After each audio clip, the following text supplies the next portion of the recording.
Hello friends, welcome back to my channel movie buff. তো আজকে আমরা আলোচনা করব 2025-এর টপ 5 বেঙ্গলি মুভি লিস্ট নিয়ে। যেহেতু এটা বাংলা সিনেমা নিয়ে ডিসকাশন, তো আমি ভিডিওটা বাংলাতেই করছি। নাম্বার 5-এ আমি যে সিনেমাটিকে রাখতে চাই, যার নাম অনেকেই হয়তো জানে না। এই মুভিটা ডিরেক্ট করেছেন মিরাক্কেল খ্যাত শুভঙ্কর চট্টোপাধ্যায়। মুভিটার নাম হচ্ছে পাটালিগঞ্জের পুতুল খেলা। এই মুভিটা এমন একটা মুভি যেটা মানে যেমন কমেডি তেমন পলিটিক্যাল কমেন্ট্রি এবং সব মিলিয়ে এটা একটা টোটাল এন্টারটেনমেন্ট প্যাকেজ। তো সেই কারণে, এবং এটি একটি অসাধারণ সিনেমা, সেই কারণে আমি এটাকে নাম্বার 5-এ রাখতে চাই।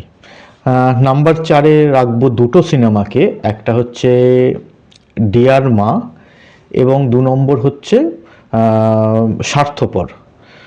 তো ডিয়ার মা সিনেমাটি হচ্ছে মা ও একটি মেয়ের মধ্যে রিলেশনশিপ নিয়ে, এবং কিছু বিউটিফুলি ক্রাফটেড মোমেন্টস এই সিনেমাটার মধ্যে দেখা যায়। এবং স্বার্থপর একটি ভাই ও বোনের সম্পর্ক, যেটা একটি কোর্ট অবধি চলে যাচ্ছে, কোর্ট কেস অবধি চলে যাচ্ছে, সেরকম একটি ভাই ও বোনের সম্পর্ক নিয়ে এই সিনেমাটা। তো দুটোই অসাধারণ সিনেমা, যে কারণে আমি এই দুটোকে একসাথে নাম্বার 4-এ রাখতে চাই। নাম্বার 3-এ রাখবো ইন্দ্রদীপ দাশগুপ্ত, মিউজিক ডিরেক্টর ইন্দ্রদীপ দাশগুপ্ত পরিচালিত সিনেমা গৃহপ্রবেশ। এই সিনেমার গান, দুর্দান্ত কিছু গান এই সিনেমাটার মধ্যে আছে। তেমন হচ্ছে এর সিনেমাটোগ্রাফি, যেভাবে ফ্রেমগুলোকে ক্যাপচার করা হয়েছে, অসাধারণভাবে দেখানো হয়েছে এই ফ্রেম। তার মধ্যে দুর্দান্ত পারফরমেন্স শুভশ্রী গাঙ্গুলির, এবং সাথে জিতু কামাল।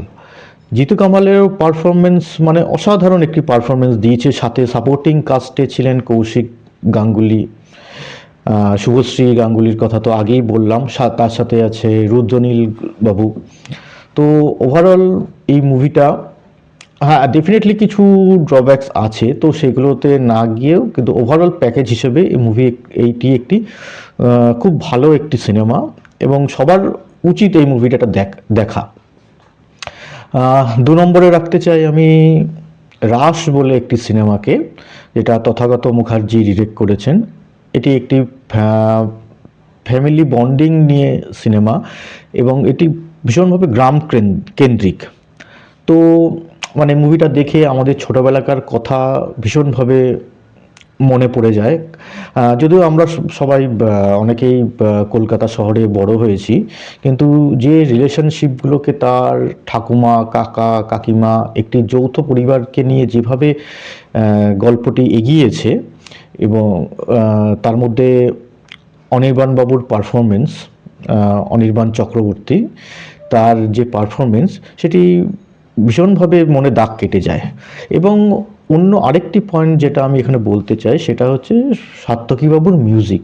যেভাবে কীর্তনাঙ্গিকের গানগুলোকে যেভাবে উনি ফুটিয়ে তুলেছেন, মানে যে সিনেমাতে যেভাবে ইউজ করা হয়েছে, সেটা একটি অসাধারণ কি বলবো, একটি অসাধারণ সিচুয়েশন ক্রিয়েট করে দেয়। এবং এই সিনেমাটোগ্রাফি খুবই সুন্দর, এবং গল্পটিও খুব পরিবার কেন্দ্রিক, এবং এটি সব রকম বয়সের দর্শকদের জন্য সুইটেবল। তো এই মুভিটিকে, রাস বলে মুভিটিকে আমি নাম্বার 2-তে রাখছি। নাম্বার 1-এ রাখবো এমন একটি সিনেমা যেটি মানে বলা যায় যে একটি বাংলা সিনেমার ইতিহাসে পাথ ব্রেকিং সিনেমা। সেটা হচ্ছে the academy of fine arts. মানে মুভিটা যেমন ব্রুটাল, তেমনি এন্টারটেইনিং। তো মানে বলতে গেলে মুভিটার ব্যাপারে অনেক কিছুই বলা যায়, অনেক কিছু ডিসকাস করা যায়, কিন্তু ভিডিওটা যেহেতু আমাকে শর্টে করতে হবে, সে কারণে আমি বেশি ডিটেলসে যাচ্ছি না। যারা মুভিটা দেখেছে তারা অবশ্যই জানে এটি কী ধরনের একটি মুভি, এবং সাথে দুর্দান্ত পারফরমেন্স রুদ্রনীলবাবুর, সৌরভ দাস, বা পায়েল সরকার, আর হচ্ছে অমিত বাবু। মানে তার মানে মানে জীবন্ত তাকে যে চরিত্রগুলো দেওয়া হয়েছে মানে প্রত্যেকেই তারা চরিত্রগুলোকে একদম জীবন্ত করে তুলেছে এবং তার সাথে রনেস ব্রুটালিটি ভরে ভরে আছে।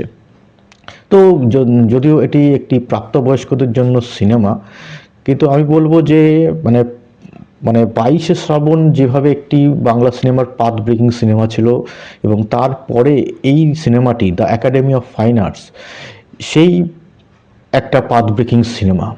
এটা যারা দেখেননি তারা অবশ্যই এই সিনেমাটিকে দেখুন, এবং সেই কারণে আমি এই মুভিটিকে নাম্বার 1-এ রেখেছি।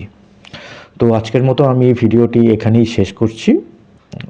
দেখা হবে আবার অন্য একটি ভিডিওতে।